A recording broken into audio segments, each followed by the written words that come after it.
तर रस्त्यावर कुठे तडे पडले असतील, चुकीचं काम झालं असेल तर चौकशी करून कारवाई केली जाईल असं उदय सामंतांनी म्हटलंय. उदय सामंतांनी हे आश्वासन दिलंय.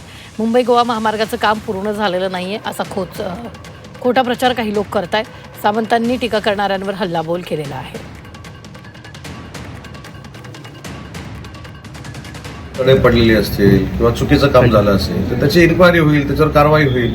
परंतु जे काही मुंबई गोवा महामार्गाचं काम पूर्णच झाले नाही असं सांगण्याचा खोटा प्रयत्न काही लोक करतायत. मी कुठच्या पक्षाचं नाव घेत नाही, हे मी जिल्ह्याचा पालकमंत्री म्हणून सांगतो. मी ज्यावेळी रत्नागिरीतनं मुंबईला जायला निघतो त्यावेळी 4:30 ते 4:45 तासामध्ये मुंबईमध्ये पोहोचतो. जर इंदापूरला ट्रॅफिक मिळालं नाही तर. आता इंदापूरच्या ट्रॅफिकचा उल्लेख का मी केला तर इंदापूरला बायपास जो सुरू होणार होता तो काही कारणामुळे सुरू होऊ शकला नाही. पण तो बायपास झाल्यानंतर रत्नागिरी ते मुंबई हे अंतर 4 तासावर येणार.